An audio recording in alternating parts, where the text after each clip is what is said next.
Bueno, para comenzar, reitero mis saludos, estimadas y estimados estudiantes y colegas. Es de mi agrado presentar a la doctora María Rita Otero. En su trayectoria académica, ella estudió la carrera de profesorado en Física y Matemática en la Universidad Nacional del Centro de la provincia de Buenos Aires. También cursó el programa de maestría en Psicología de la Educación en la Universidad de Campinas, Brasil. Es doctora en Enseñanza de las Ciencias por la Universidad de Burgos, en España, y realizó su postdoctorado en la Universidad de París René Descartes, en Francia, con el doctor Gerard Vergniaud. Actualmente dirige el programa de doctorado en Enseñanza de las Ciencias de la Universidad Nacional del Centro de la Provincia de Buenos Aires. Es miembro del Núcleo de Investigación en Enseñanza de las Ciencias y la Tecnología, NIECIT, de la misma casa de estudio. Ha participado en más de 100 artículos en el área de enseñanza de la física y la matemática. Su principal área de investigación es la teoría antropológica de lo didáctico y la teoría de los campos conceptuales aplicada a la didáctica de la física y la matemática. Estimada doctora, público suyo. Adelante. Gracias. Bueno, yo quisiera reconocer a una organización que es, yo soy miembro del Consejo Nacional, soy investigadora principal del Consejo Nacional de Investigaciones Científicas y Tecnológicas de la República Argentina, y se van a enojar si no nombro a esa institución que me acoge y que me sostiene también. Tomaré nota, doctora. Bueno, muchas gracias. ¿Empezamos, Francisco? ¿Comparto la pantalla? ¿Sí? Por supuesto. ¿Se está viendo? Aún no. Le digo de inmediato, doctora. No sé, porque yo estoy más acostumbrada al Meet que al Zoom. Ahora ya estoy compartiendo. Share. Ustedes me dicen, por favor. Súper bien. Bueno, ahora sí. Ok. Estoy un poco incómoda. Ahí. ¿A quién veo? ¿A Francisco? ¿A quién? No quiero que se me tapen las letras. Bueno, usted, Francisco, me avisa del tiempo, cómo vamos, no sé. Sí, cualquier cosa le aviso, doctora. Vamos súper bien. Bueno, puede comenzar como usted quiera. Yo voy a hacer una presentación fundamentalmente desde la óptica de la investigación en didáctica de la física, y quiero comentar los aportes de dos teorías que son fundamentales para nosotros en nuestro grupo de investigación o nuestro doctorado, que son la teoría de los campos conceptuales de Gerard Vergniaud y la teoría antropológica de lo didáctico. Ambas son de filiación francesa y tienen que ver con la tradición, la larga tradición de la didáctica francesa, tanto en la enseñanza de la física como en la enseñanza de la matemática. En principio, decirles cómo yo entiendo la didáctica de la física, que es el estudio del proceso según el cual un conocimiento físico se enseña y se aprende. El conocimiento físico en cualquier institución social, puede ser una escuela, una universidad, la calle, un museo, no importa, tanto en la dimensión personal como en la dimensión social. Y que en este sentido la didáctica es una ciencia que reconoce, analiza, explica fenómenos didácticos, y conocen el dicho, si quieres avanzar, hazte de una teoría, o también no hay nada más práctico que una buena teoría. Entonces yo quiero hoy mostrar o evidenciar estos dos marcos teóricos que son fundamentales para la investigación en didáctica. A su vez, la didáctica tiene que analizar la ecología y la economía que tiene el saber en una cierta institución, es decir, es viable enseñar tal cual contenido o conocimiento en una cierta institución, es viable enseñar la mecánica cuántica en la escuela secundaria, por ejemplo, ¿se puede? Y si se puede, ¿a qué costo? No a qué costo en dinero, sino a qué costo humano, porque si los alumnos no van a entender nada, por ejemplo, o van a estar muy disgustados por eso, o van a sentir mucha incertidumbre, eso va a tener un costo que va a ser elevadísimo, tanto para ellos como para los profesores que traten de ayudarnos. Y también, como una misión muy importante de la la didáctica de la física, que es la de diseñar artefactos, dispositivos que le permitan a los profesores enseñar, herramientas. Del mismo modo que los médicos no son los que fabrican las pastillas, entonces no puede ser responsabilidad del profesor de a pie diseñar esos artefactos testeados para enseñar. Y se ocupa la didáctica de eso. Entonces estas dos teorías, una está vinculada con alguien muy conocido, sobre todo por la noción de transposición didáctica, que es Yves Rebalard. Dejo aquí el site donde está publicada toda su obra, y es alguien muy, muy famoso en el ámbito de la didáctica de las matemáticas, y más allá de ellas, y es uno de los principales, el principal referente de la teoría antropológica de lo didáctico. A su vez, él difundió enormemente un concepto previo y una teoría previa, que es la teoría de la transposición didáctica. Creo que todos saben lo que significa la transposición didáctica, pero lo que quiero destacar aquí son las consecuencias de esta noción, porque esta noción plantea la importancia de que los didactas, las personas que hacemos didáctica, nos independicemos tanto de las instituciones que producen el conocimiento como de las instituciones donde vive el conocimiento enseñado. O sea, esto es lo que llamamos el principio de la doble ruptura. Por un lado tenemos que romper con el saber académico, y por otro lado tenemos que romper con el saber que vive en la escuela, tomar distancia para poder proponer otras cosas. Una conferencia sobre esto, con más precisiones que las que puedo dar aquí, se puede encontrar en este vínculo. Entonces, ¿qué es lo que ocurre? El saber escolar, el saber que se enseña la física de la escuela, no es una copia débil, una declinación, una simple bajada, como se suele decir, un término tan feo, bajada al aula de la física, de los físicos, de la física sabia, sino que la física escolar tiene que ser transformada para poder ser enseñada en la escuela, fuertemente transformada. Y esa transformación es legítima, e incluso ocurre solo por el hecho de enseñarla ocurre, ¿no? Entonces decimos que existe una relatividad institucional del saber porque hay una transposición institucional. A su vez, en toda situación didáctica va a surgir lo que llamamos una situación didáctica, o una situación didáctica, un sistema didáctico, y ese sistema didáctico tiene tres componentes: una entidad o una persona que aprende, una entidad o una persona que enseña,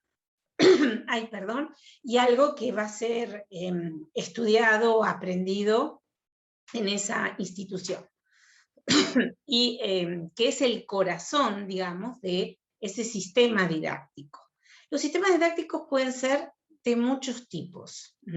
Por ejemplo, un sistema didáctico puede tener como tercera componente a lo que vamos a llamar un objeto particular de estudio, una obra, o un sistema didáctico se puede formular alrededor de una pregunta. Y el tipo de enseñanza que se va a desarrollar en uno y otro caso va a ser totalmente diferente. La didáctica entonces se va a ocupar de qué condiciones regulan la vida, tanto la ecología como la economía, de estos sistemas didácticos en las instituciones escolares. Y otra pregunta central que en la didáctica de la física es: ¿por qué se difunde en el sentido de comunicar un saber en una institución dada, o por qué, peor aún, no se difunde? Por ejemplo, en el caso de la física, casi prácticamente la única física que se enseña en la escuela es la física clásica. Parece que la física se hubiera terminado en el siglo XVIII, si vamos a mirar el conocimiento que se enseña efectivamente en las instituciones escolares. A su vez, una noción muy importante dentro de la teoría antropológica de lo didáctico es la noción de praxeología, que es un modelo único que permite describir cualquier actividad humana que se realiza habitualmente y que tiene dos partes. Una parte que llamamos praxis, o un bloque que llamamos práctico, técnico, y un bloque que llamamos tecnológico-teórico. Básicamente se trata entonces de que en toda actividad humana existen tareas de cierto tipo, ciertas formas de realizar esas tareas y ciertos discursos que son tecnologías y teorías que justifican la forma en que esas tareas son realizadas. A través de esa noción, a su vez, es que se establece una condición que llamamos antropológica en la teoría que lleva ese nombre. Por otro lado, la condición antropológica se establece por el hecho de cuál es el lugar que tiene la escuela y qué relación tiene con el resto de instituciones de la sociedad. Entonces, en esta teoría se crea una noción que Yevalar denomina noósfera, y la noósfera es un término teórico que describe al lugar desde donde se piensa el funcionamiento didáctico, desde donde se piensa lo que se supone o se quiere o se espera que ocurra en un aula. Entonces, en la noósfera tenemos, por ejemplo, las personas que dictaminan que tenemos que hacer estos test internacionales, como las pruebas PISA o las pruebas nacionales que cada país establece, las instituciones ministeriales, los padres, los empresarios, que, como por ejemplo, como en el caso de la OCDE, que es la reguladora internacional de las pruebas PISA, establecen, bueno, qué es importante para el comercio y para la empresa, por ejemplo, más allá de si estamos de acuerdo con esto o no, pero existe este lugar desde donde se piensa el funcionamiento didáctico. Y fíjense que uno dice, bueno, pero es muy habitual escuchar que los principales culpables de las malas cosas que pasan en la escuela, porque convengamos que la escuela, sobre todo la escuela secundaria, es una institución que está en crisis, es una institución que resulta muy criticada, y en general se responsabiliza al profesor por todas las cosas malas que pasan ahí. Pero en realidad esto no es así, de ninguna manera es así. El problema es mucho peor, es mucho más serio, es mucho más complejo, es sistémico. Y si ustedes miran en esta escala, fíjense qué lugar le cabe al profesor, qué margen de acción tiene el profesor para cambiar las cosas. Si tiene una entidad parainstitucional que decide lo que debe pasar en la escuela, y si él solo puede decidir, si es que decide algo, lo que ocurre en un nivel que llamamos el nivel de los temas. El profesor no tiene injerencia sobre todas estas instancias que condicionan su acción y su actividad. Entonces, en la TAD hablamos de la existencia de dos paradigmas de enseñanza o de dos paradigmas didácticos. Y aquí hay muchas metáforas, ¿no? A este paradigma que voy a describir ahora, lo llamamos el paradigma monumental o el paradigma de la visita de las obras. Y este paradigma se caracteriza, está asociado con eso que llamamos, que surgió cuando surgió la escuela como institución de la modernidad en el siglo XIX, allá por 1850, y surgieron los sistemas educativos nacionales, digamos, en donde el saber es considerado como un monumento. El saber es algo casi religioso, el saber es algo para admirar, como si uno va al Museo del Louvre y uno ¿qué hace ahí? No puede tocar nada, porque si toca algo saltan las alarmas, ¿no? Entonces el saber es además presentado como en un inventario. Uno como profesor recibe una lista de saberes que son el programa, el saber es incuestionable, el saber como producto de la transposición resulta parcializado, segmentado, cada vez más más compartimentado. Imagínense ahora en la época de pandemia, en que los profesores han tenido que hacer lo que han podido y han tomado partes de libros y las han enviado a los muchachos por WhatsApp, y ellos a su vez han mirado lo que tenían que hacer y con suerte quizás han anotado en algún lugar la respuesta o no a una tarea o a una propuesta. Aún mayor segmentación del saber entonces. En general también en este paradigma se enseñan cosas en la escuela que nadie sabe para qué se enseñan ni por qué, y generan esta famosa pregunta de los estudiantes: profe, ¿y a mí esto para qué me sirve? ¿Por qué tengo que estudiar esto?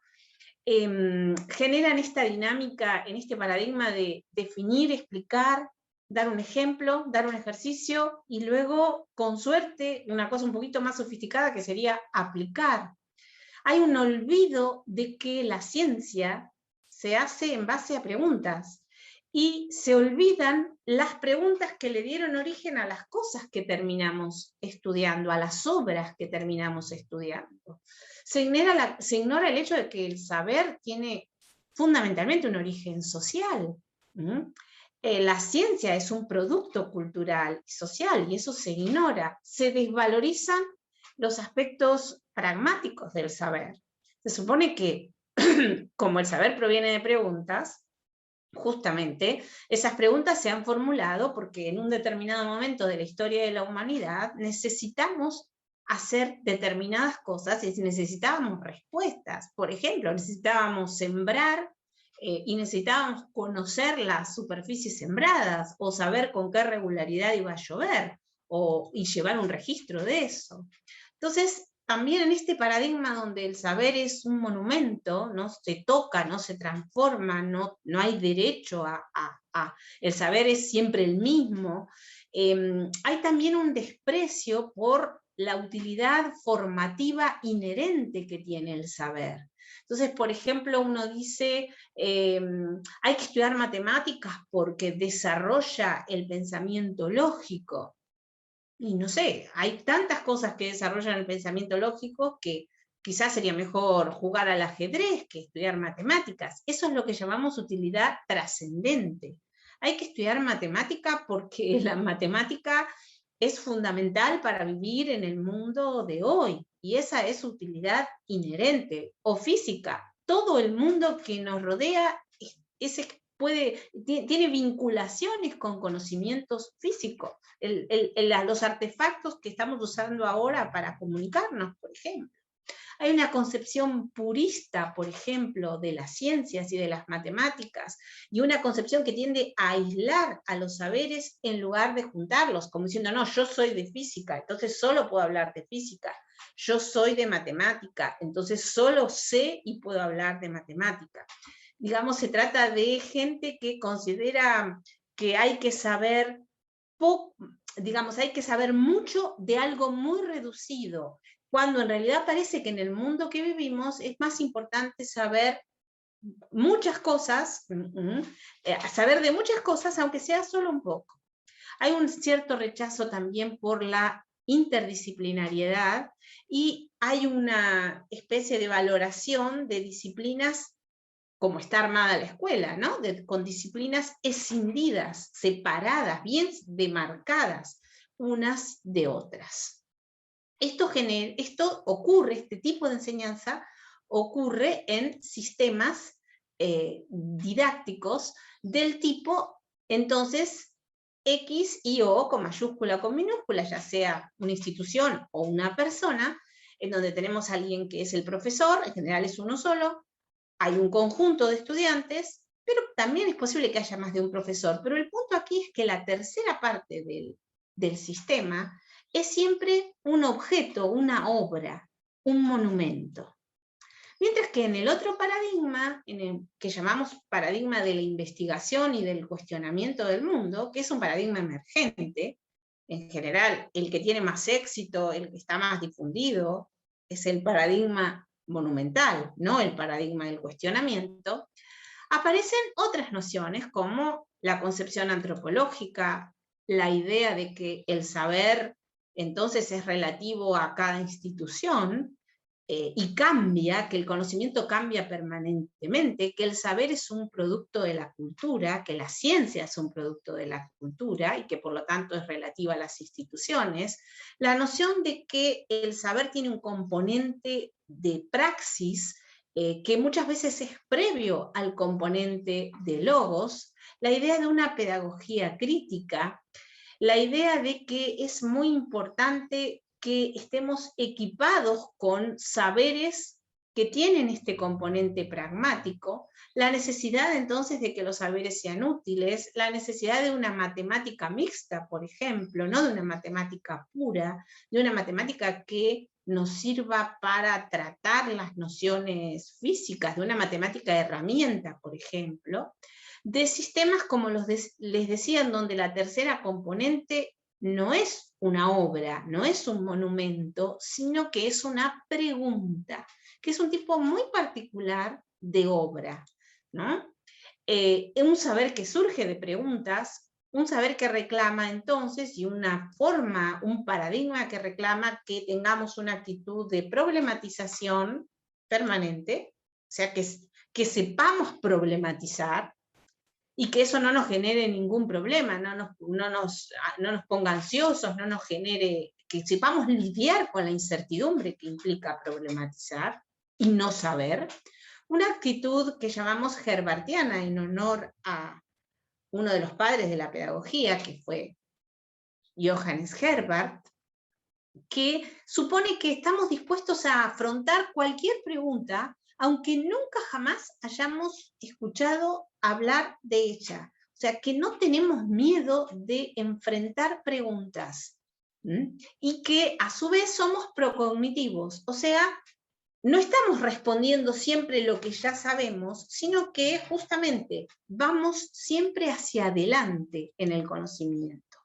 Una actitud que llamamos también exotérica, que es lo contrario, que supone aceptar que no sabemos y que no tenemos por qué saberlo todo y que es imposible agotar el conocimiento en cualquier área de la que se trate.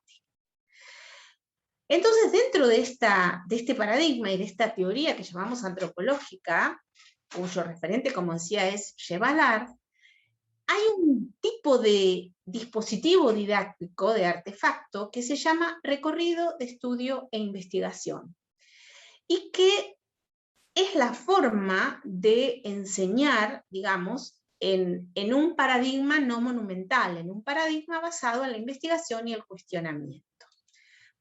Y la teoría antropológica desarrolla un modelo para estudiar o para desarrollar un recorrido de estudio e investigación, que no es otra cosa que un modelo de cómo se estudia una pregunta.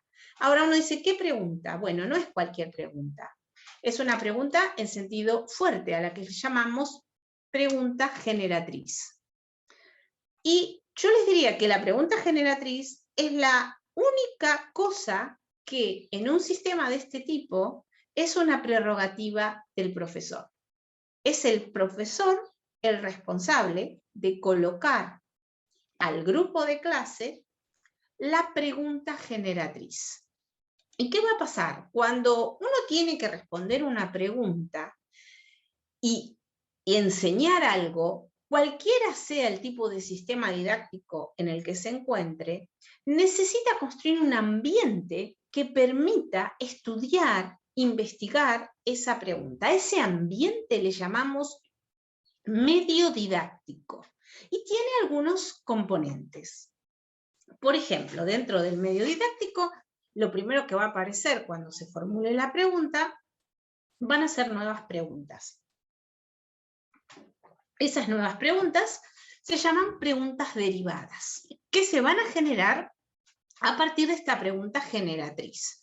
Y al mismo tiempo, inmediatamente van a aparecer en la comunidad de estudio respuestas que tienen esta etiqueta acá, en el sentido de decir, eso yo escuché hablar de eso, sé que eso está en tal libro, sé que eso lo estudié en un curso del año pasado, lo busco en internet. Y en realidad, cuando tengo una buena pregunta y yo busco en Internet, yo no encuentro la respuesta. Yo encuentro algo que me va a ayudar a elaborar la respuesta. Y que yo voy a tener que decidir en qué medida eso, que no es más que una información proporcionada por un sistema de información, a eso le llamamos medias, en el sentido de informaciones, va a empezar o va a formar parte, o tiene sentido que yo lo comparta en el ambiente didáctico, en el medio didáctico, y tiene sentido que eso esté ahí y sea reconocido por la comunidad de estudio, porque tiene que ver con la construcción de la respuesta a la pregunta generatriz que hice.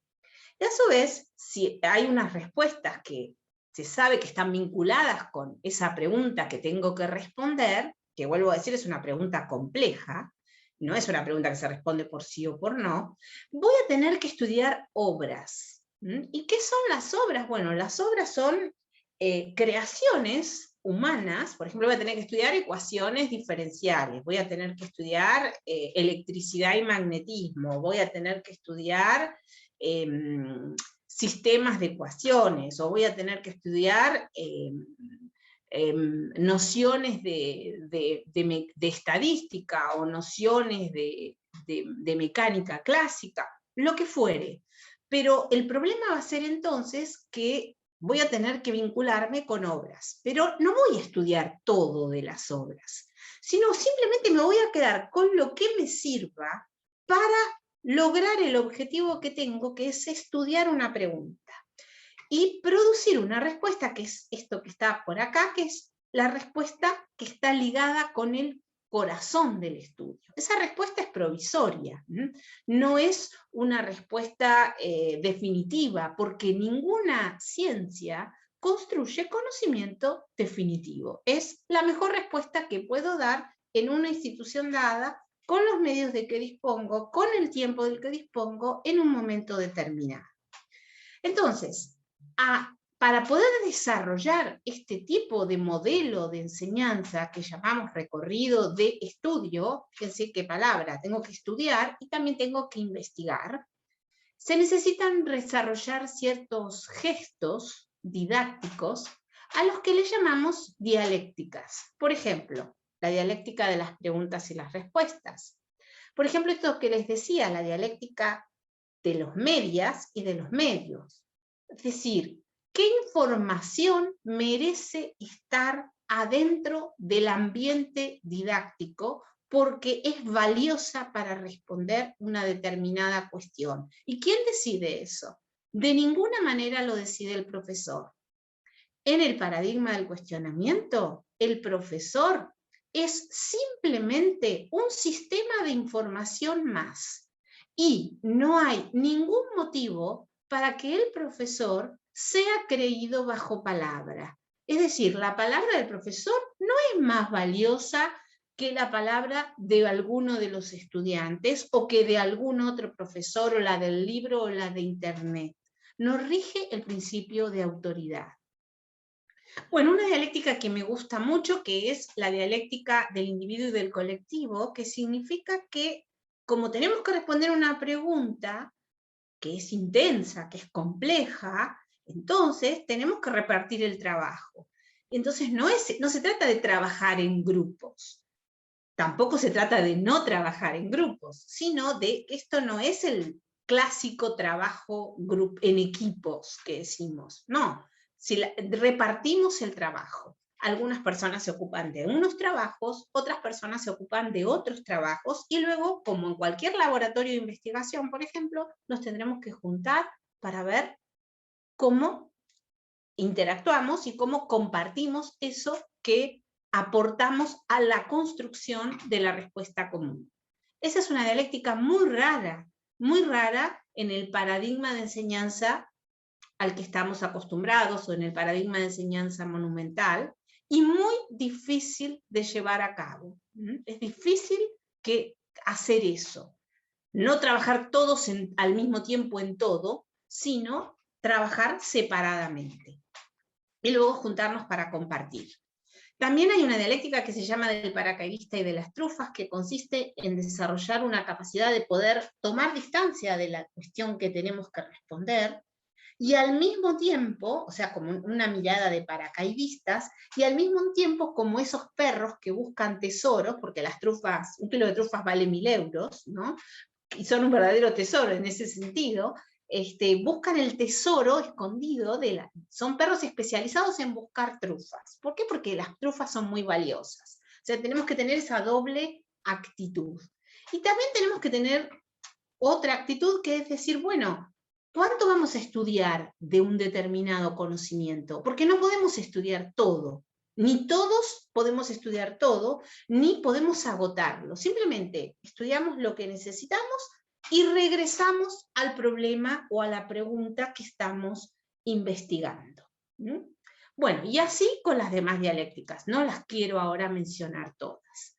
Entonces, desarrollar un recorrido de estudio e investigación es una cosa bastante compleja y quiero proponer algunos ejemplos que involucran, particularmente en este caso, la pregunta generatriz puede involucrar a 1, 2, 3, 4 disciplinas, las que sean, pero a mayor cantidad de disciplinas involucradas en la pregunta, mayor complejidad y mayores dificultades. Por eso quiero decir también que, si bien esta posición o esta teoría se casa muy bien con lo que llamamos inquiry, con lo que llamamos enseñanza basada en problemas, es diferente en el sentido de que hay una teorización y que, por el momento, esto está en investigación. No estamos haciendo, no decimos, sí, esto es re fácil de hacer, vaya mañana y haga esto, haga un recorrido de estudio e investigación en su aula. Por eso yo decía que mi mirada de esto es una mirada desde la investigación. Entonces, por ejemplo, hicimos un recorrido de estudio e investigación en la escuela secundaria que tiene que ver con un problema de la ciudad donde yo vivo, o con algo que pasó en el año 1912 en la ciudad donde yo vivo. Y la pregunta generatriz, o sea, la pregunta que dispara el recorrido de estudio e investigación, es esta. ¿Por qué se cayó la piedra movediza de Tandil? Esto era una piedra, un tipo, lo que se llama un pierre branlant, una roca oscilante, que estaba ubicada en un cerro a 300 metros de altura, una piedra que tenía unas 180 toneladas de peso y que era la curiosidad del lugar, que tenía un equilibrio inestable, pero tenía la propiedad de que oscilaba. La gente le ponía botellas abajo y no era una oscilación así como un cucú, pero la gente le ponía botellas y las botellas se rompían. Entonces eso evidenciaba que la piedra podía oscilar. La pregunta entonces es, muchos chicos piensan, muchos chicos a los que les cuentan la historia en la ciudad donde yo vivo, piensan que la piedra se movía permanentemente, ¿no? Que era como tenía una especie de movimiento perpetuo, lo cual desde el punto de vista físico sabemos que no es posible. Entonces, las preguntas son, a partir de, ¿por qué se cayó esa piedra? ¿Qué hizo que se cayera? Hay una serie de hipótesis, pero nosotros vamos por la hipótesis más científicamente tratable. También hay gente que dice que fue un rayo, hay otra gente que dice que hubo una huelga, porque es un lugar de mineros, y que hubo una huelga y pusieron dinamita y eso hizo caer la piedra. Lo cierto es que había estado toda la vida ahí y no se había caído, y un buen día, de buenas a primeras, se cayó. Lo cierto es que esa piedra oscilaba cuando la gente del lugar, que sabía, era una piedra gigante y muy pesada, pero gracias a la física y a la maña, había un lugar en donde, como ven acá, 3 o 4 personas haciendo un movimiento, un torque con la frecuencia correcta, lograban que esa piedra oscilara. Entonces aquí estamos en presencia de un fenómeno de resonancia que nos va a llevar a estudiar una obra de física muy importante dentro de la física, que son las oscilaciones, y también un conjunto de obras de la matemática. El problema es que la respuesta a por qué se cayó la piedra movediza no se encuentra en Internet, ni es una respuesta fácil de construir. Entonces, bueno, nuestra metodología de investigación hicimos esto en 5 escuelas diferentes, y hicimos primero un estudio fuimos un grupo de investigadores, concretamente 4, en los que había gente que sabía de física, gente que sabía de matemática, gente que era profesora de la escuela secundaria, gente que sabía de las dos cosas. Y lo que hicimos primero fue estudiar el problema, porque como digo, el problema no tiene una respuesta.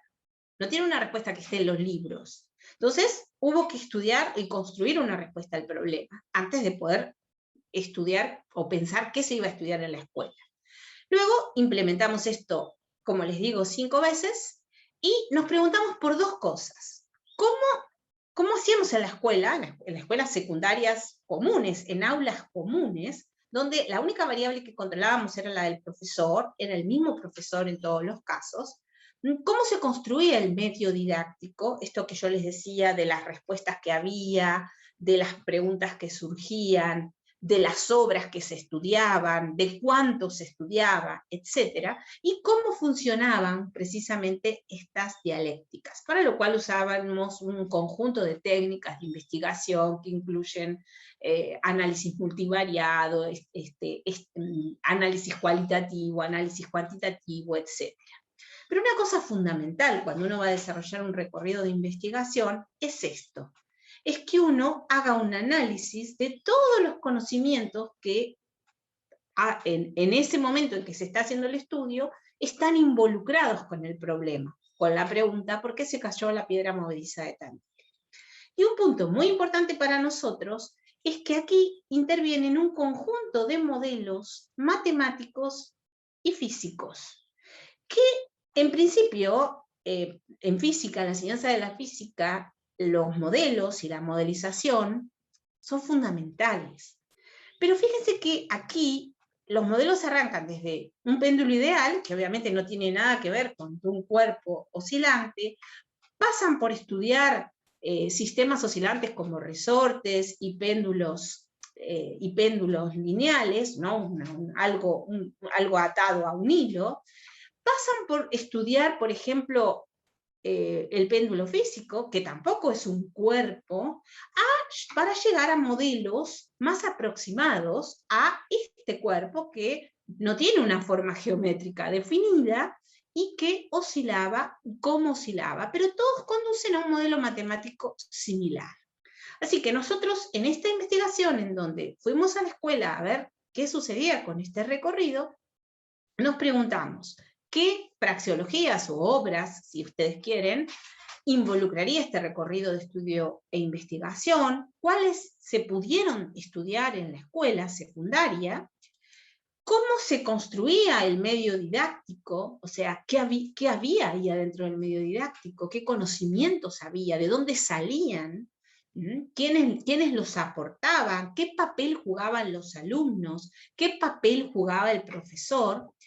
Y en estas 5 implementaciones fueron pasando distintas cosas. En las 2 primeras se estudiaron los primeros modelos y se logró entender el fenómeno de las oscilaciones con un sistema que no era el de la piedra y entender lo que pasaba y qué era la resonancia. Y aquí lo que pasó es que el profesor, por más que había investigado el problema, era parte del equipo de investigación, le fue muy difícil gestionar esto, y fue él un poco el que tuvo que motorizar buena parte del proceso, también porque los alumnos no están acostumbrados a estudiar preguntas en la escuela, que no tiene, en donde el recorrido no tiene una vección clara, sino que es muy abierto.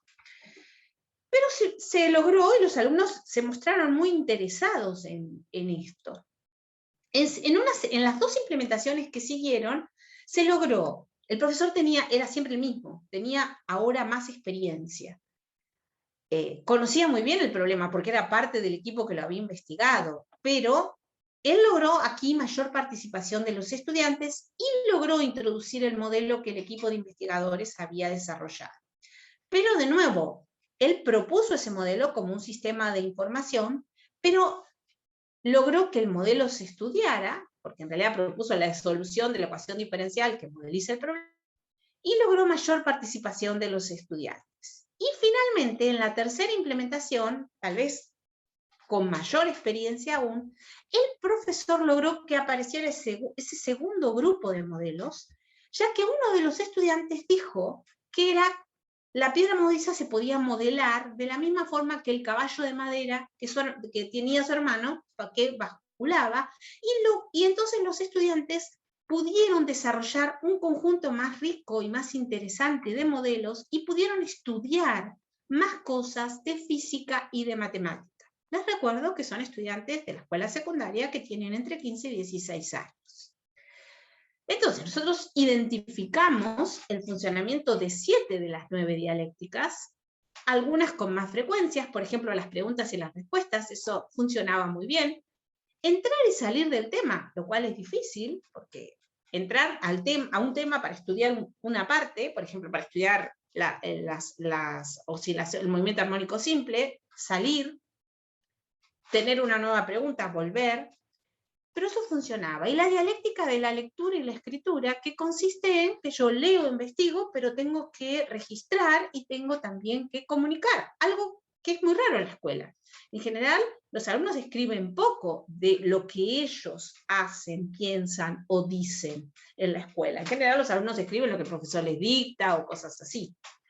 Y menos frecuentes las dialécticas de cómo validar algo que se iba a quedar como un conocimiento disponible para todos en ese medio, la dialéctica de la tendencia a estudiar todo y de no poder establecer cuándo salir de un tema, eso es complicado, se dio con menos frecuencia, y también el reparto de los temas, porque los alumnos llegan hasta trabajar en grupos, pero no que distintos grupos tengan distintas tareas. ¿Y qué condiciones afectaron esto? Bueno, ¿condiciones qué son? Condiciones son cuestiones o características que afectan el desarrollo de un dispositivo, pero que se pueden quizás modificar. Una condición puede transformarse en una restricción. ¿Cuándo? Cuando ese profesor no tiene manera de modificar la condición, no la puede cambiar. No es responsabilidad de él, no puede hacer. Entonces, las condiciones para que esto se diera fue contar con un modelo previo de semejante pregunta, estudiado, desarrollado, y desarrollado hasta cierto punto. El equipo de investigadores que desarrollamos el modelo para la pregunta, no terminamos de hacer. Y a su vez, también que ese equipo pueda sostener al estudio de la pregunta que realiza el grupo. Disponer también del acceso a todo tipo de recursos. Eso también es muy importante para desarrollar un recorrido de estudio e investigación. ¿Cuáles son las restricciones? Las restricciones son que en escuelas habituales, que viven en el paradigma monumental, nosotros tiramos una especie de bicho raro, digamos, que es un recorrido de estudio e investigación.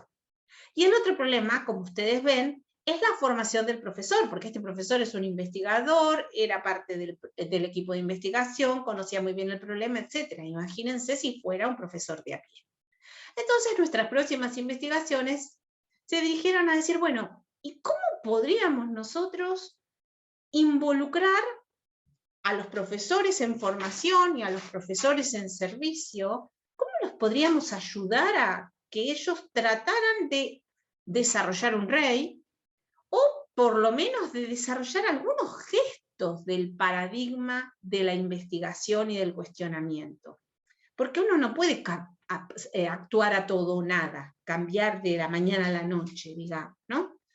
Es decir, venía enseñando de una manera súper tradicional y de pronto se convierte en un profesor totalmente diferente. Eso parece que eso no es pensable, ni siquiera aún en un contexto de investigación. Entonces, desarrollamos el mismo recorrido, este mismo recorrido de la piedra movediza, pero con estudiantes que estaban estudiando el profesorado de matemática y de física en la universidad. Bueno, nos preguntamos sobre todo cómo iba a correr esa enseñanza por investigación en un lugar en donde yo diría que el lugar donde mejor vive el paradigma monumental, o sea, del no cuestionamiento, paradójicamente, es en las universidades. qué iba a pasar, qué saberes, qué praxeologías, qué obras se iban a estudiar, qué modelos los estudiantes iban a poder desarrollar, por más que fueran estudiantes universitarios, éramos optimistas al respecto, y cuáles eran los problemas que teníamos. Bueno, si hicimos 2 implementaciones que duraron 10 semanas, introdujimos la cuestión Q0, la misma Q0 que estudiamos hoy, los estudiantes empezaron su investigación. Esto se desarrolló en la biblioteca de la universidad, donde los estudiantes estaban como muy libres y tenían acceso a todos los recursos, y el recorrido fue caminando, ¿no? No lo puedo contar todo, es bastante complejo los modelos que se construyeron, pero les puedo decir que, con relación al rol de estos estudiantes de profesorado, para ellos fue importante, porque ellos estudiaban la teoría antropológica, se les hablaba de los rey, pero no tenían ninguna experiencia, así que fue muy bueno experimentar un rey genuino. El problema que sí tenían era, bueno, pero nosotros somos profesores de matemática, entonces, ¿por qué tenemos que ponernos a estudiar física? O sea, si lo nuestro es la matemática. Esta cuestión de la parcialidad, es decir, nosotros no nos animamos a estudiar cuestiones de física. La importancia también de una cuestión abierta, tan abierta, fue fundamental. ¿Qué praxeologías se estudiaron? Bueno, se estudiaron cosas de física, estudiantes de matemática estudiaron física, dinámica de sistemas oscilantes, sólidos en rotación, modelos efectivos en rototraslación, sistemas deformantes, ya que esa es la conjetura más, considerar a la piedra como un sistema deformante, ¿no? En rototraslación. Las ecuaciones de movimiento de esos sistemas. Ellos estaban haciendo un curso de ecuaciones diferenciales en paralelo, pero ahí tuvieron muchas dificultades, porque ellos, digamos, que se quedaron atrapados en que querían, en que no lograban, con lo que sabían de su curso de ecuaciones diferenciales, arribar a las ecuaciones del movimiento de los sistemas oscilantes que están en los libros. Ese fue un problema. Y con relación a los modelos, se advirtió un enorme problema. Los estudiantes sabían todas las técnicas de resolución de ecuaciones diferenciales, pero no sabían interpretar las soluciones. Entonces ellos buscaban, para el problema de la piedra, una solución única. No buscaban una familia de funciones que determinaran las condiciones en las cuales se caía la piedra. Les cuento que la piedra se cae cuando su oscilación excede los 6 grados al borde del precipicio. A partir de ese momento, si la piedra entra en resonancia y el ángulo de oscilación excede los 6 grados o los 0,11 radianes, todos los escenarios que podamos trazar de cómo era el torque, cuántas personas eran las que lo hacían, en qué lugar, etc., todos los escenarios conducen a la caída. Y eso se muestra muy bien analizando las soluciones de las ecuaciones diferenciales que hay que plantear para la ecuación del movimiento de la piedra. Las principales, entonces, restricciones de los estudiantes universitarios se referían a que no saben modelar y no entienden o no interpretaban adecuadamente las soluciones de las ecuaciones diferenciales. Por ejemplo, tienen problemas con la distinción entre variable y parámetro. Para ellos un parámetro es siempre un número, no es algo que puede cambiar y que por lo tanto puede establecer distintos escenarios. Es un tema importante. Y otro problema que enfrentamos es una concepción purista de las matemáticas. Cuando ellos iban al curso de ecuaciones diferenciales y les decían a los profes de ellos que querían que les ayuda para resolver eso, ellos les decían, no. Nosotros ya estudiamos un problema de aplicación de eso. Y ese problema fue la caída del puente de Tacoma. No nos podemos meter con eso. O sea, en la institución no hay una permeabilidad a afrontar preguntas, ni siquiera por las que saben o por los que más saben, a afrontar preguntas que nunca fueron tratadas. ¿Sí? Entonces, digamos, como que les decían a los estudiantes, no, eso no es tema nuestro. Luego, decidimos trabajar también con profesores en servicio. estos profesores hacían un curso de didáctica en la universidad y también hacen un recorrido de estudio e investigación y estudian una pregunta. Los hacemos estudiar una pregunta haciendo las siguientes tareas. Nuevamente, estos profesores estudian sobre los reyes y la pregunta es que no se imaginan cómo puede ser un recorrido de estudio e investigación, cómo funciona, qué hay que hacer. Entonces, en el último mes del curso, ellos tienen que estudiar una pregunta generatriz, responderla, y luego responderla en un grupo. Primero la estudian solos, después comparten lo que estudian con el grupo en el que se encuentran, y luego proponer una organización de la enseñanza que involucre el estudio de esa pregunta y presentar eso por escrito. Se analizan todas las respuestas y bueno, se llega a algunas conclusiones.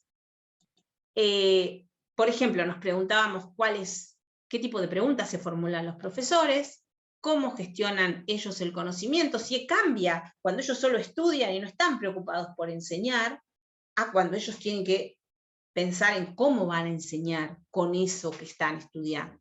Y la respuesta es que cambia y cambia mucho. Y cómo organizan la enseñanza en el caso de que se planteen, es una enseñanza hipotética, nosotros no tenemos condiciones para que ellos realicen esa enseñanza. ¿Y qué pasa, qué dificultades tienen cuando tienen que desarrollar algunos gestos del paradigma del cuestionamiento? Si quieren leer sobre esto, está por acá. ¿Y cuál era la pregunta? La pregunta era, ¿cómo funciona una antena parabólica? Entonces, ahí nuevamente, esa es la pregunta generatriz, surgen nuevas preguntas. ¿Cómo funcionan y para qué sirven las antenas? ¿Por qué hay que usar un paraboloide y no otra superficie cuadrática para construir una antena parabólica? Fíjense que esto nos lleva a cuestiones de física vinculadas con fenómenos que ocurren con la luz. Hay que decidir si vamos a usar el modelo de la óptica física, si vamos a usar el modelo de la óptica geométrica. Aquí hay que estudiar matemática, ¿no? Porque las antenas parabólicas tienen una determinada superficie de reflexión. ¿Por qué? ¿Por qué esa forma es necesaria? ¿Cómo se produce la reflexión de la luz en las distintas superficies, atendiendo a las secciones que tienen? Si la sección que tienen es hiperbólica, es cilíndrica, es una circunferencia o una elipse. ¿Cómo se determina? Porque si uno va a usar la ley de Snell-Descartes de la reflexión de la luz, que finalmente ellos se deciden por un modelo de óptica geométrica, porque con eso se arreglan, esta es la dialéctica de las cajas negras y las cajas claras, ¿no? ¿Qué estudio?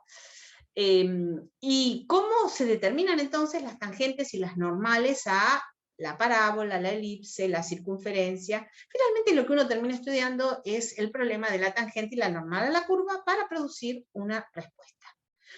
Obviamente les muestro toda la potencialidad de esto, porque uno dice, bueno, hay espejos de distintas formas, este conocido edificio de Londres, ¿no? Los faros de los autos, el fenómeno de la anamorfosis, que es súper interesante. Todo esto está vinculado. El hecho de que en el metro, ¿no es cierto?, uno puede escuchar una conversación de un andén al otro por la forma que tiene el techo.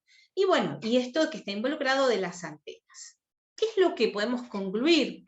De nuevo, todo esto está publicado, pero no puedo extenderme tanto.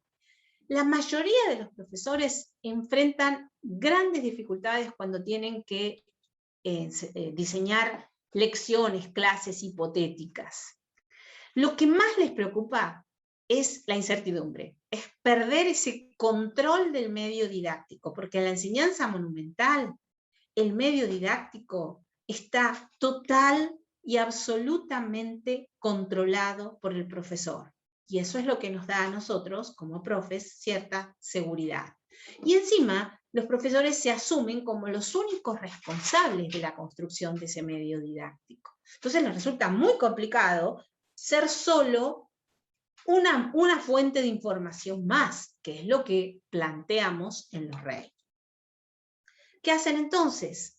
Bueno, estudian la cuestión con mucha apertura, pero terminan planificando o pensando en lecciones cada vez más tradicionales. Reducen las preguntas y terminan estudiando solo la parábola. El paradigma de la investigación y el cuestionamiento requiere de un medio didáctico abierto, y los profesores lo cierran, y requiere de encuentros no monolares con el saber. ¿Qué hora es? Me estoy pasando de tiempo. El problema entonces es que una misma persona en una cierta posición institucional usa, como vemos, distintas praxeologías y se comporta de una manera diferente, ya sea que solo esté estudiando la cuestión o que esté pensando enseñar con ellas.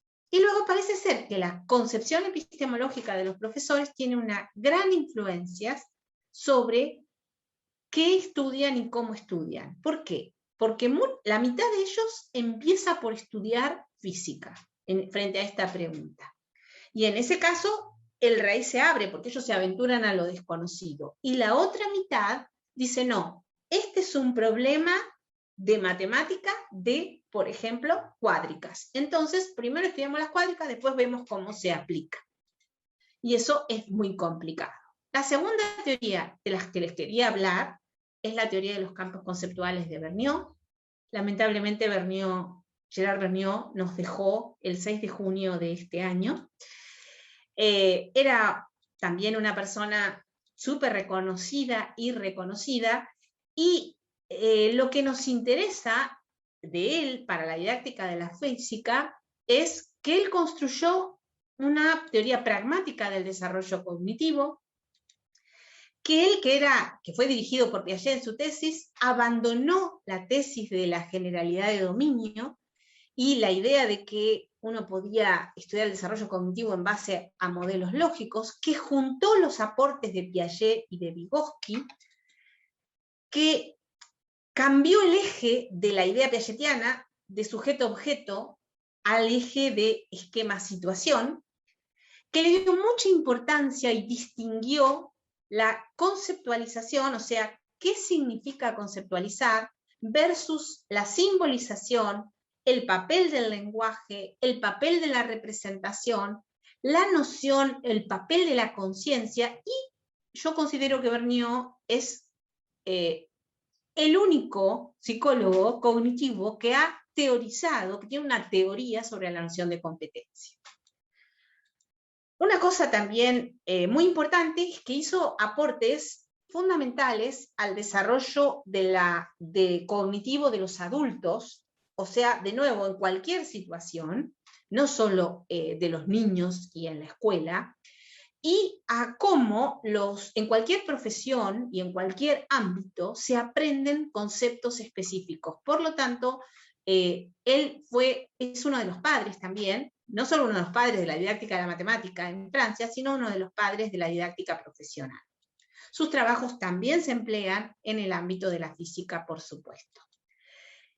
Me interesa que para Vergniaud, para que se desarrolle cognitivamente una persona en un cierto dominio, él considera que es indispensable que haya enseñanza en ese dominio. Y la didáctica para él es el estudio de los procesos de transmisión y de apropiación de los conocimientos, siempre teniendo en cuenta los contenidos específicos que esos conocimientos tienen. Define una idea, un constructo que se llama campo conceptual. Él dice, bueno, el conocimiento está organizado en campos conceptuales: el electromagnetismo, la cuántica, la relatividad especial, la relatividad general, la mecánica estadística, la termodinámica, etc. ¿Y qué es un campo conceptual? Es un conjunto informal, heterogéneo, de problemas, de situaciones, de conceptos, de relaciones, de estructuras, de contenidos, todos entrelazados unos con otros, que se van construyendo a medida que ese campo se va adquiriendo. También hay una idea central aquí, que es la idea de situación.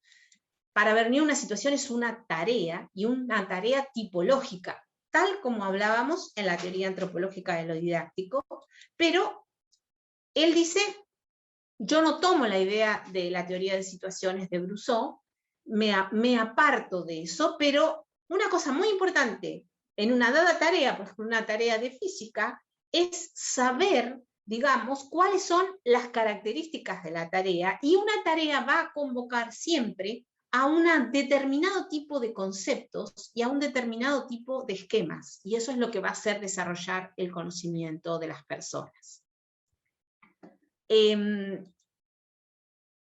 La clase de situaciones a las que enfrentamos a nuestros estudiantes son fundamentales para que ellos aprendan.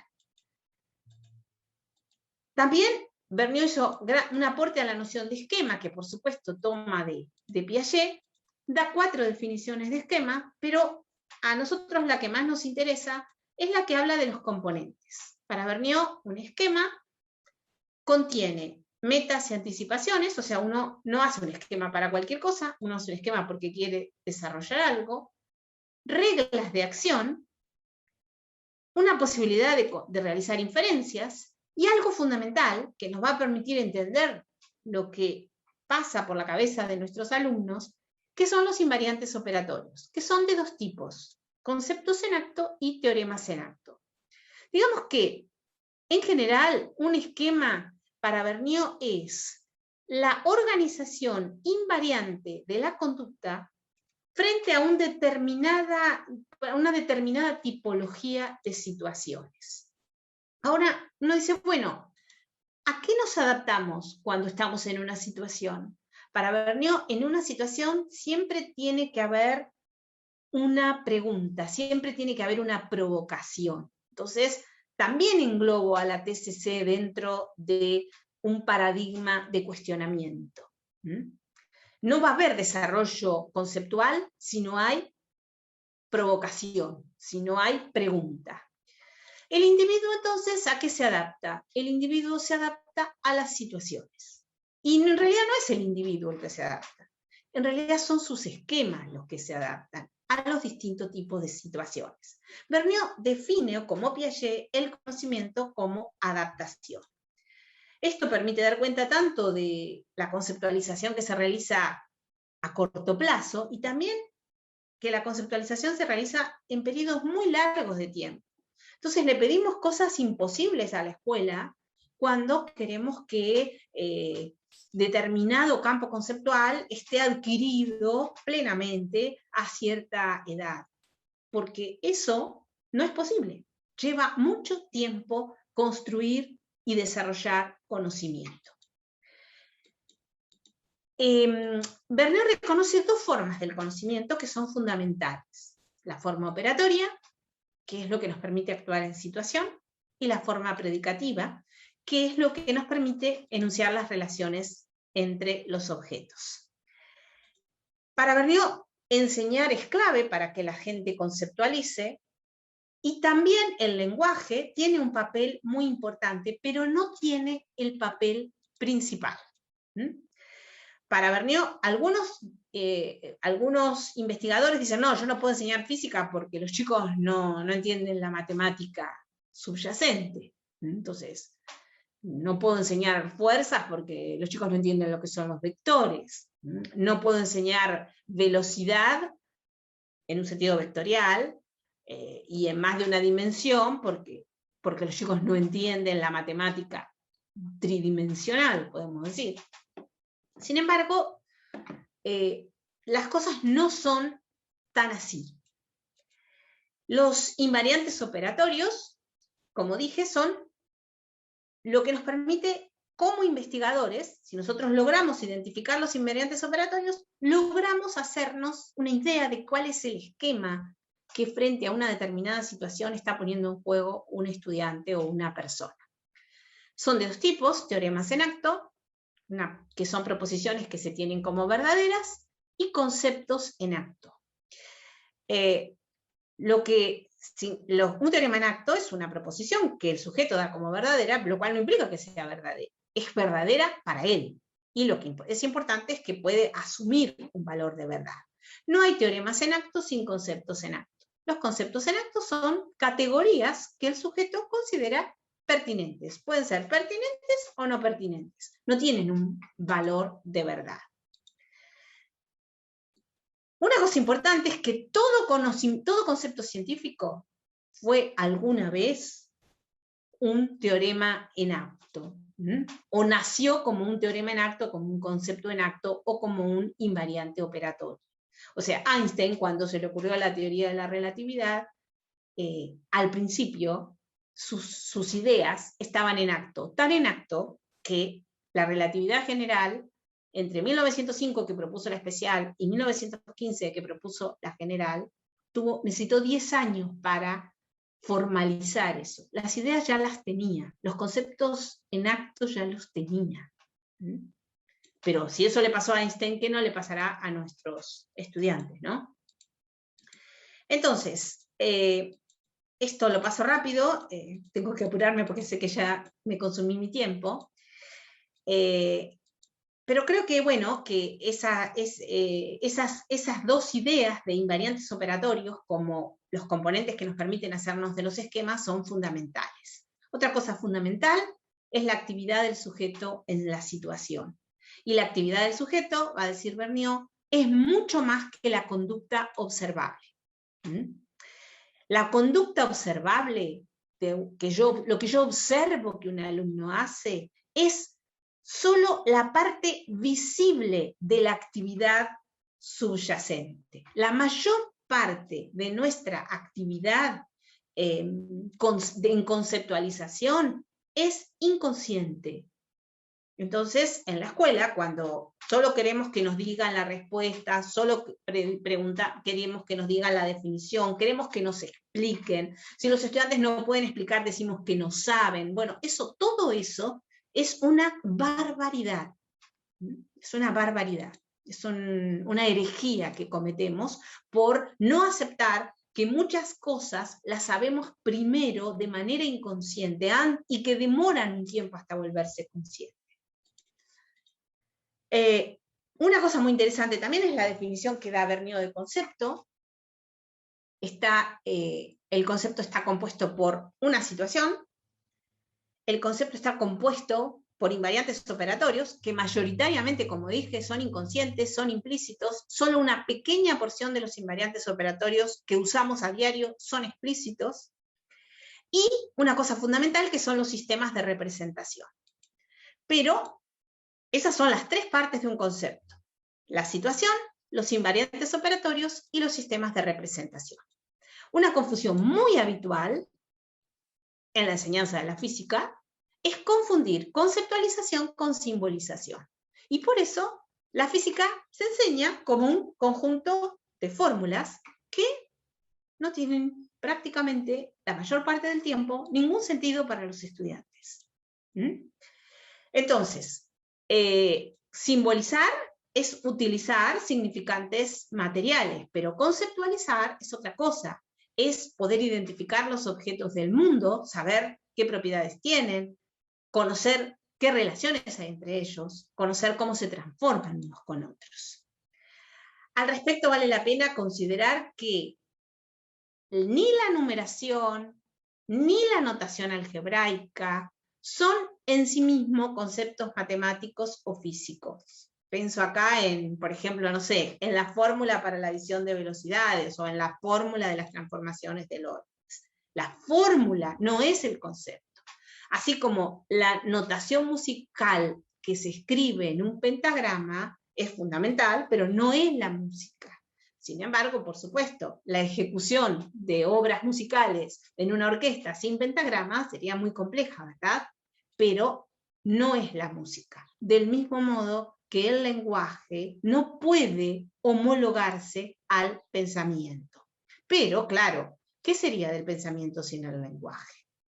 Entonces, frente a la enseñanza de un campo conceptual, para mí es muy importante que nos planteemos esta evolución desde la construcción de una estructura conceptual de referencia, es decir, que en el saber de referencia, y en general es la comunidad académica, pero puede ser la comunidad de los plomeros, la comunidad de los carpinteros, la comunidad de lo que sea, hay un saber de referencia, que propongamos una estructura conceptual propuesta para enseñar, que se va a transformar en una estructura conceptual luego efectivamente enseñada. O sea, de lo que proponemos a lo que enseñamos hay una distancia y hay una transformación, y finalmente en una estructura conceptual efectivamente aprendida. Todo eso es transposición didáctica. Nosotros hemos utilizado la teoría de los campos conceptuales para construir secuencias de enseñanza en dos ámbitos: en el ámbito de la teoría de la relatividad y en el ámbito de la mecánica cuántica. En el ámbito de la teoría especial de la relatividad hemos construido una secuencia en 3 partes. En todos los lugares dejo links donde hay videos y explicaciones sobre todas estas cosas, sobre cómo se hicieron, cosas más detalladas que no puedo tratar ahora. Y bueno, tiene 3 partes, en donde tratamos, en primer lugar, la física galileana, en segundo lugar, la transición de la relatividad de Galileo a la de Einstein, y en tercer lugar, algunos aspectos básicos de la relatividad de Einstein. Perdonen, pero me parece que me salté una transparencia. Lo digo, me la salté. Me salté 2 transparencias. Y era algo de lo que les quería hablar. Les quería hablar de esta estructura, de esto que planteamos, el problema que tengo es que la sobreescritura del Zoom me tapa los títulos de arriba, entonces por eso creo que me lo salté. Bueno, nosotros planteamos una SR que está basada en el enfoque de caminos alternativos de Feynman, y lo aplicamos a la mecánica y a la luz. En este caso, usamos, lo más importante es el papel de la acción clásica en el tratamiento de eventos que suceden con una partícula libre, y en el caso de la luz usamos el papel más importante lo tiene el tiempo mínimo, ¿no? Y la secuencia tiene también 3 etapas para las cuales hemos desarrollado secuencias con todas estas referencias. Es solo una mención por si a alguien le interesa eso. Aquí, bueno, mostramos cómo es nuestra estructura conceptual de referencia para explicar el fenómeno de la reflexión y de la interferencia. Y esto lo hacemos con la luz, y también lo hacemos con una partícula libre a la que le vamos reduciendo la masa, y también hacemos lo mismo. Entonces mostramos el límite clásico cuántico que surge a partir del uso de la integral de camino de Feynman y su aplicación en estos casos.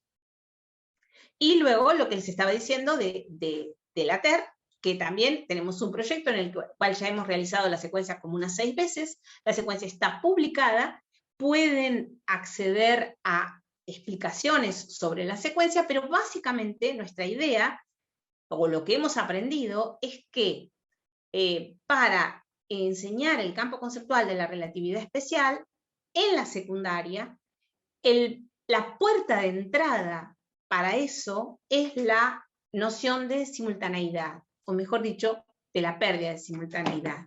Y esta es nuestra SR, en la cual consideramos que tenemos que pasar de la relatividad de Galileo a la relatividad de Einstein. Bueno, tenía el ejemplo, en este link tienen la secuencia publicada, si les interesa, de libre acceso también. Como les decía, estas son las 3 fases de nuestra secuencia. Tenemos muy documentado algunas partes en las que tenemos mucho suceso, las dificultades que tienen los estudiantes, los invariantes operatorios que tienen los estudiantes. No me voy a detener en eso ahora, porque tardé mucho tiempo al principio. Bueno, estos son algunos ejemplos de las situaciones que usamos. No los voy a desarrollar ahora, los he desarrollado hace poco en una conferencia que vi, que tienen el link ahí. Así que bueno, creo que voy a dejarlos aquí. Esto es para que vean que es real, que nos dedicamos a enseñar eso. Perdónenme, Francisco, estoy yendo muy rápido, pero bueno. Nada, darles las gracias, y por lo menos haberles dejado todos estos vínculos, y darles las gracias por la paciencia de haberme escuchado. a lo mejor tardé mucho al principio. Les pido 1000 disculpas por eso. Pero bueno, creo que les di un pantallazo de lo que hacemos o de lo que tratamos de hacer en didáctica de la física. Muchas gracias, doctora. De nada. Muchísimas gracias, de verdad. Muchas gracias por aceptar la invitación. De hecho, usted de inmediato me dijo que sí. Le agradezco que haya compartido sus conocimientos. Por favor, invito aquí un aplauso. Ay, gracias. Es un aplauso silencioso, no veo a nadie. Por supuesto. Sí, lo que pasa es que tengo justo aquí tengo que activar la cancelación de ruido porque vivo en un edificio nuevo y se escucha siempre a cada rato gente maestrando, por eso siempre lo tengo aquí. En primer lugar, vamos ahora con la ronda de preguntas, pero antes quiero recordar el link del formulario que justo Antonia me ha dicho efectivamente para que los asistentes lo completen. Está ahora en el chat. Si alguien tiene una pregunta, por favor, plantéela. Ahora les leemos. Si alguien tiene alguna consulta, alguna pregunta.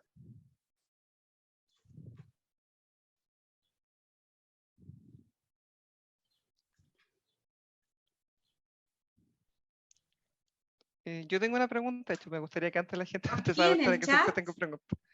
Sí, de hecho, cualquier cosa yo la leo. Si alguien quiere también su micrófono, por favor, la hace. Me indican, por favor, cualquier otra pregunta. Yo tengo una, pero quiero que pregunten ustedes primero. Doctora, yo tengo una pregunta mientras tanto, mientras la gente la formula. Guarda relación con que... no, no creo. Usted indicó que el trabajar de forma en más de una disciplina complejiza lo que es preparar lo que es la enseñanza. ¿Sí? Usted lo indicó sobre todo lo que eran los recorridos de investigación.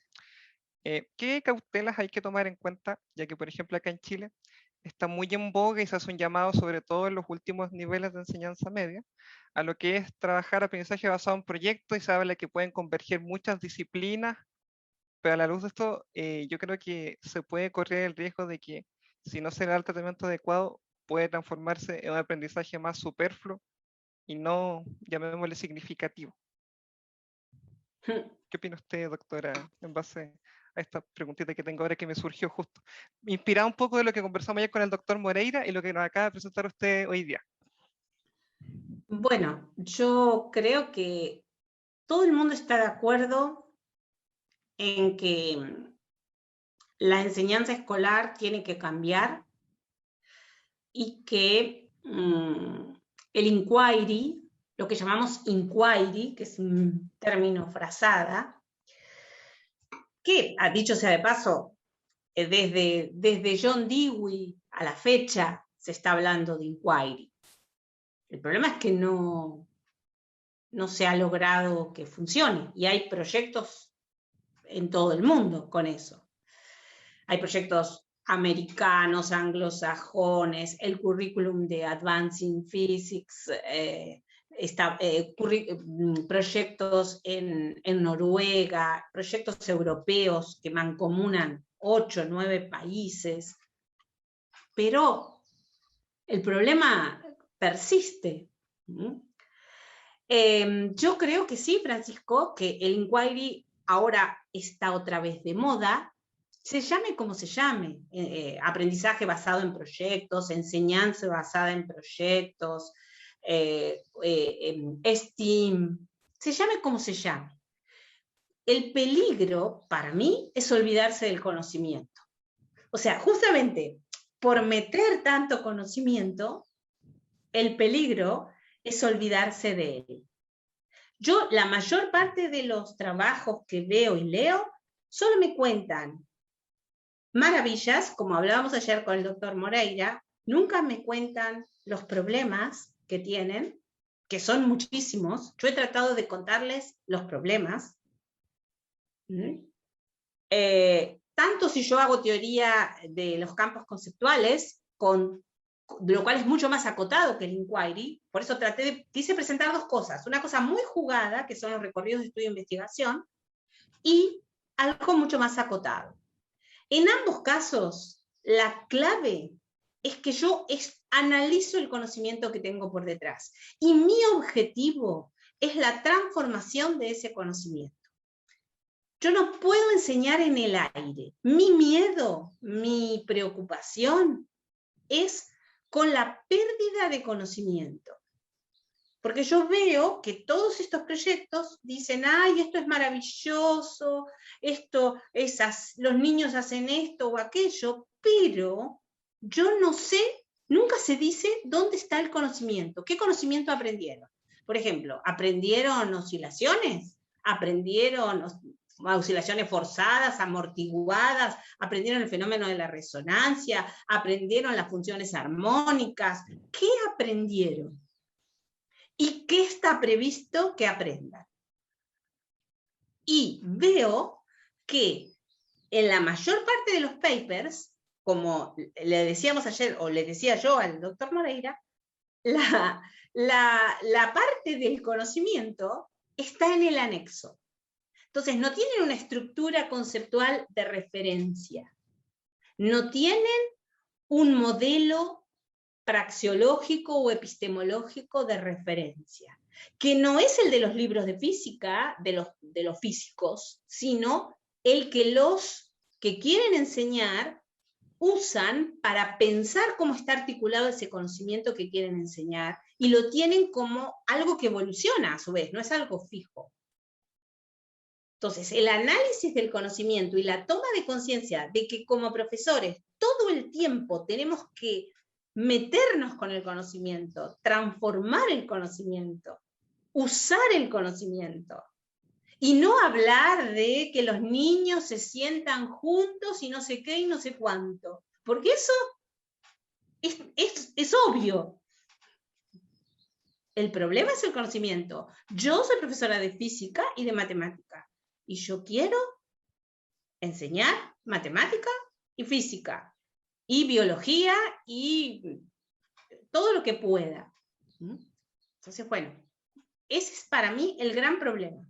Y el problema de las modas, ¿no? El problema de las modas también. Estamos escuchando delirios del tipo, la competencia argumentativa. Y uno dice, ¿sobre qué? Ah, no se sabe sobre qué. ¿Cómo? La competencia argumentativa en matemática no es la misma que la competencia argumentativa en física, o en no sé qué, o en biología, o cualquier otra cosa. La competencia de resolución de problemas. Pregunto de nuevo, ¿problemas de qué? ¿De qué es el problema? Porque para mí, hacer un huevo frito bien hecho es un problema. Bueno, es un problema de huevos fritos. Y cambiarle el cuerito a una canilla, para mí, es un problema. Bueno, es un problema de cambiar cueritos de canillas. Perfecto. ¿Y es valioso? Sí, es muy valioso. Pero yo tengo que saber el conocimiento que está involucrado. Porque a conocimientos importantes hay que crear situaciones y preguntas relevantes e importantes. Entonces, eso es lo que más me inquieta. Sí, a mí igual, porque me da lugar de que se pueden aprender más aseveraciones de conocimiento parcelado, de forma quizá un poco más mecánica, y no hay un aprendizaje significativo. Viéndolo con los lentes del doctor Moreira, tal como usted nos ha dicho, sí, de pararnos en distintos sistemas de referencia.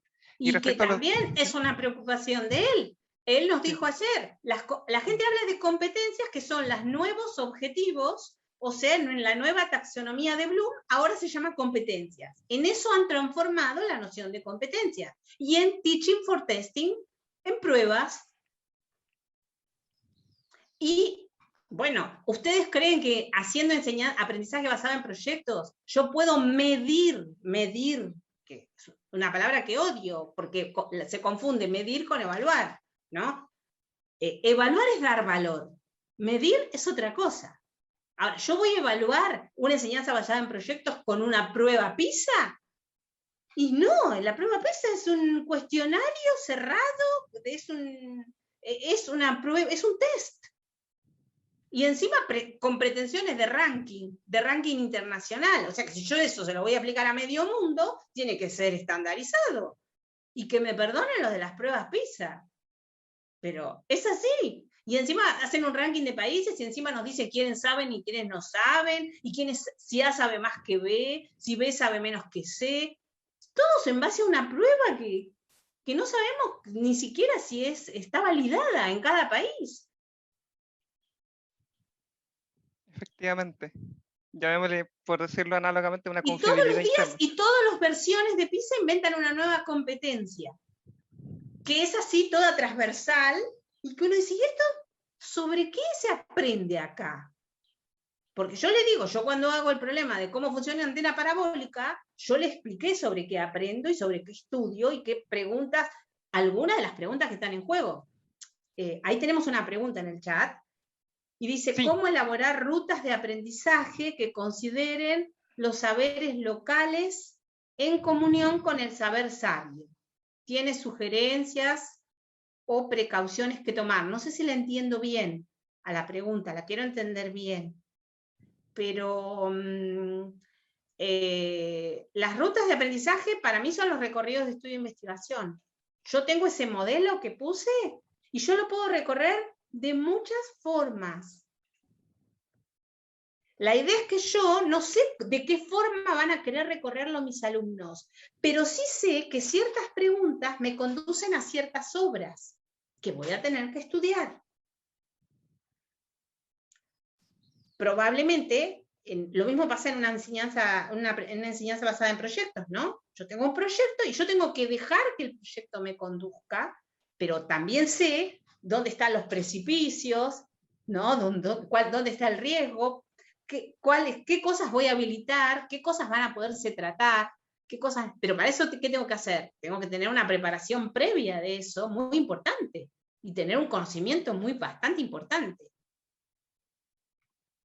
exactamente. Doctora, quiero aprovechar su presencia, ya que usted siempre lo dice tan claro y me encanta para ir cerrando. Pido una disculpa a los presentes, que esto se nos fue un poquito en un capricho. Agradezco a Mauricio por su pregunta.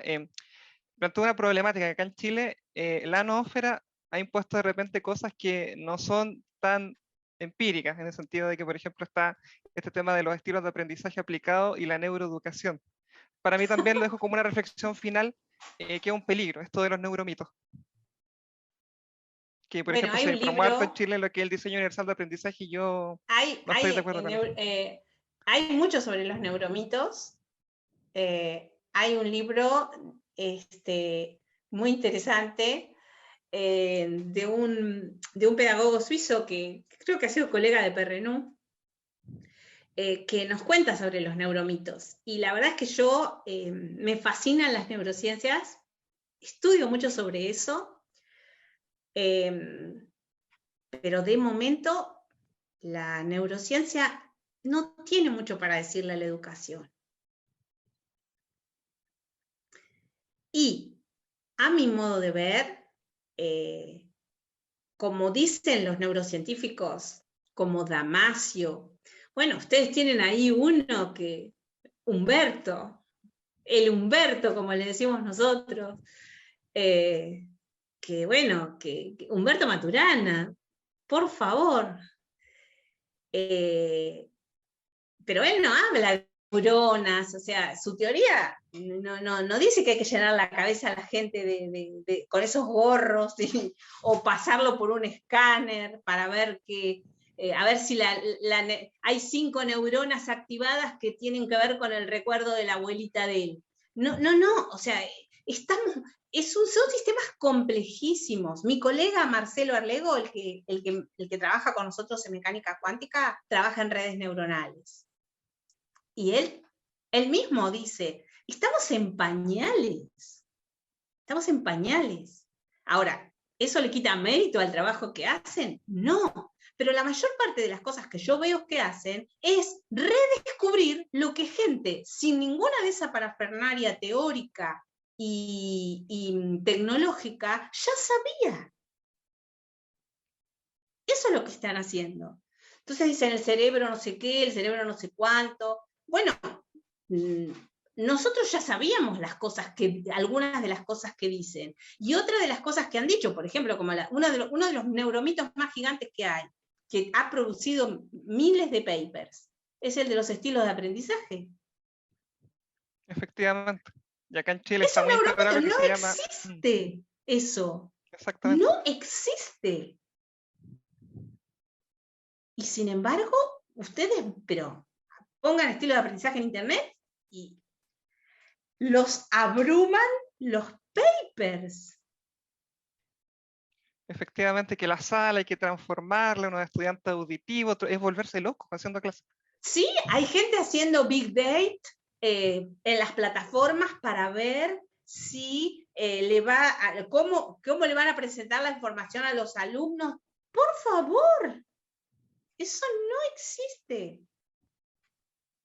Entonces, bueno, el tema de que solo usamos cosas, que se dice, solo usamos el 10% del cerebro, bueno, toda una serie de cosas que el cerebro la medicina accedió al cerebro a principios del siglo XX. O sea, la neurología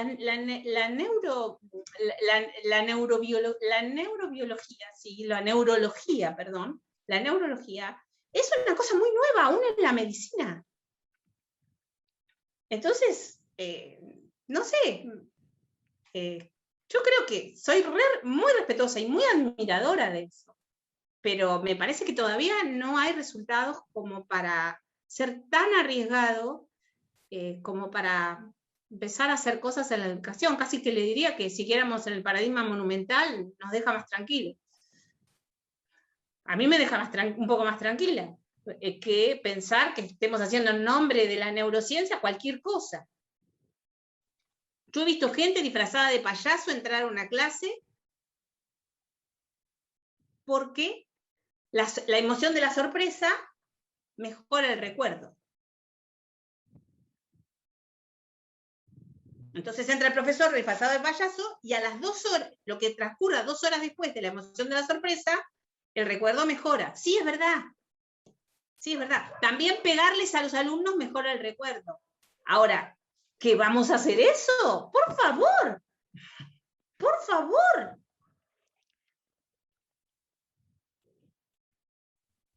¿Sí? ¿Por qué? Porque cualquier cuestión emocional que ocurra concomitantemente con un aprendizaje mejora el recuerdo.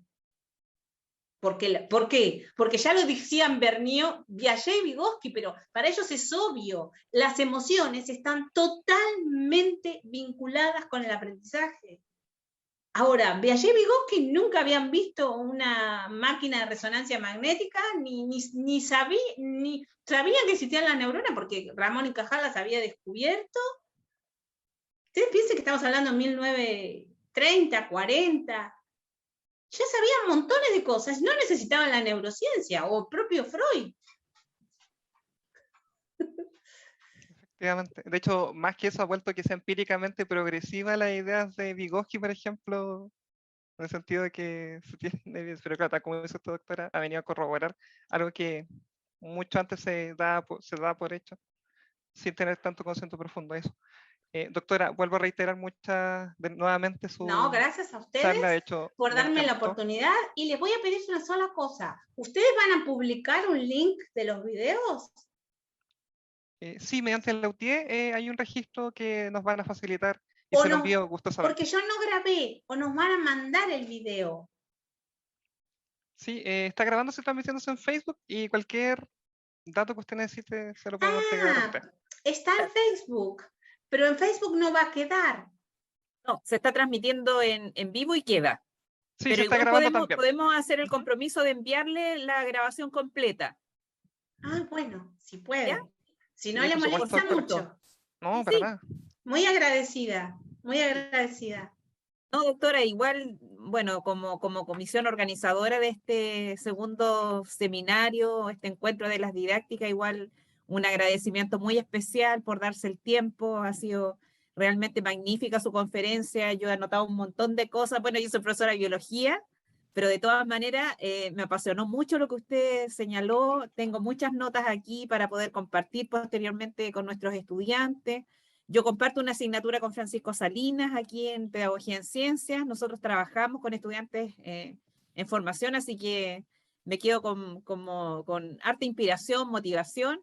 Ay, Así gracias. que realmente un un saludo muy afectuoso y muchos agradecimientos porque Bueno. ha sido magnífica y qué ganas de seguirla escuchando, realmente. Yo les así pido que- disculpas porque tardé no. más.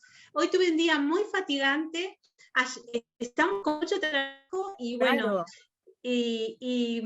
evidentemente perdí el feedback por el Zoom, ¿no? Uno pierde el feedback de claro. cuánto está tardando y bueno, les pido mil disculpas por eso. No, todo lo contrario y qué bueno que se genere también estos lazos para que sea una Ni de las primeras, hablar. pero no últimas instancias en las cuales podamos reunirnos. Así que Estaría muy bueno, estaría muy bueno.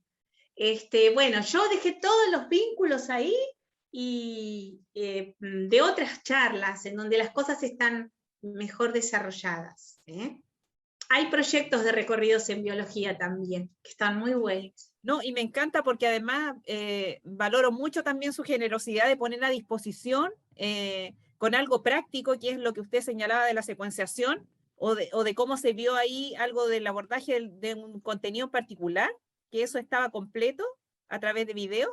Ah, sí, está el libro, es un libro, está un para libro. descargar, yo lo puse ahí. Claro. Porque son 10 situaciones muy detalladas, entonces no Claro. puedo contar la experimentación de 6 o 7 veces ya, de 10 situaciones, Claro, pero eso podría ser un material de consulta, por ejemplo, para nuestros estudiantes. Sí, entonces sí, eso es muy claro bueno. que sí. Y los videos, Francisco, si quieren, también del canal del DEC, están todos publicados. Sí. Sin ningún problema los voy a poner a disposición.